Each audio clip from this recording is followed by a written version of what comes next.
Bharat America trade deal చర్చలు ముగింపు దశకు చేరుకున్నాయి. త్వరలోనే ఒప్పందం కుదరబోతోందని వార్తలు వస్తూ ఉన్నాయి. అయితే ట్రంప్ విధిస్తున్న టారిఫ్ల గందరగోళం మధ్య అసలు ఈ డీల్ వల్ల భారత్కు లాభమా నష్టమా అనే చర్చ జరుగుతోంది. ట్రేడ్ డీల్లో భారత్ కేవలం పన్నుల తగ్గింపు మాత్రమే కోరలేదు, పొరుగు దేశాల కంటే మనకు ఎక్కువ లాభం చేకూరేలా ప్లాన్ చేసింది.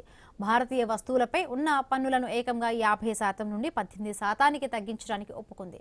బంగ్లాదేశ్, పాకిస్తాన్, ఇతర ఆసియా దేశాలతో పోలిస్తే అమెరికా మార్కెట్లో భారతీయ వస్తువులు ఇప్పుడు చాలా తక్కువ ధరకే లభిస్తాయి. చైనాకు ప్రత్యామ్నాయంగా చూస్తున్న అంతర్జాతీయ కంపెనీలకు ఇప్పుడు భారత్ ఒక్కటే బెస్ట్ ఆప్షన్గా నిలవబోతోంది.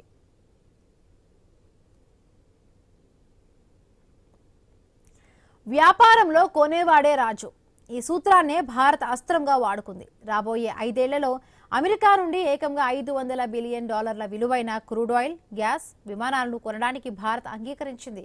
ఈ భారీ కొనుగోలు శక్తితో అమెరికాను భారత్ తన వైపు తిప్పుకుంది. భారతీయ ఉత్పత్తులపై విధించాలి అనుకున్న 25% అదనపు పెనాల్టీ పన్నును రద్దు చేసేలా చేయడంలో భారత్ విజయం సాధించింది.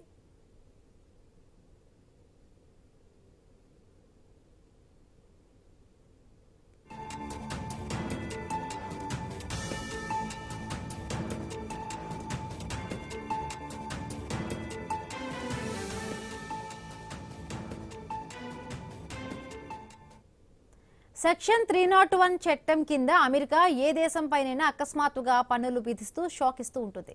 కానీ భారత చర్చల బృందం ఈసారి చాలా పట్టుబట్టింది. భవిష్యత్తులో ఇలాంటి ఏకపక్ష పన్నుల నుండి భారతీయ ఎగుమతులకు పూర్తి రక్షణ కల్పించేలా ఒప్పందంలో గట్టి షరతులు పెట్టింది.